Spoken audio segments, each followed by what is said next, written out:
сейчас, обучаясь психосоматике, я вижу, что мы здесь можем наладить в первую очередь связь с собой.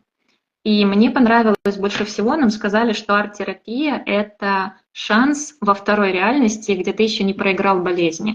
То есть это прям вообще круто. То есть проиграть – это и победить болезнь.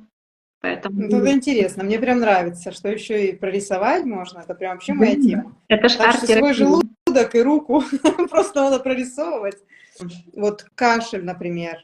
Мгм. То Как ты есть с чем сказала, это может быть примерно связано? кто-то что-то не довыговорил, но я бы, знаешь, как конкретизировала, что, как получается, не отстояла свои границы или вот хотела накричать, не сдержала. То есть вот конкретно вот это. Я когда раньше на детей ругалась, у меня всегда кашель начинался. Понимала, что так, все, успокойся, нельзя, остановись. Недосказанность, да, невысказанность. Именно вот свои границы, то есть связано с границами или с агрессией. Мгм. Ну, у нас агрессия, А как бы, не вот границы. стоит Мгм. вопрос: женский половой орган, бактериальные воспаления. Мгм.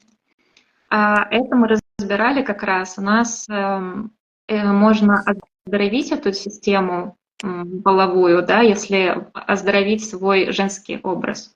То есть это тоже достаточно интересно, и это не похоже на работу с таблицами по психосоматике. Там цистит – это то, молочница – это другое, к примеру. Мгм. То есть там комплексно так воздействует, интересно. Женский образ,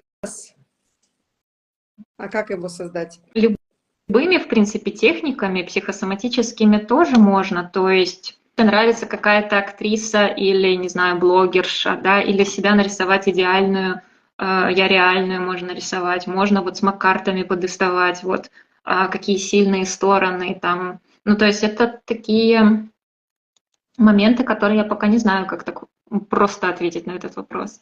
У всех же Мгм. тоже разные исходные области. Углубляться нужно, Да, да? да, да, здесь все очень конкретно, хотя можно просто, да, знаешь, говорить, порисовать. Мне больше всего понравилась техника плодовое дерево. Вот я за него начала говорить. То есть представить себя плодовым деревом и нарисовать его. Или делать медитации женские. Можно просто где-то на Ютубе найти. Тоже будет очень классно выравниваться.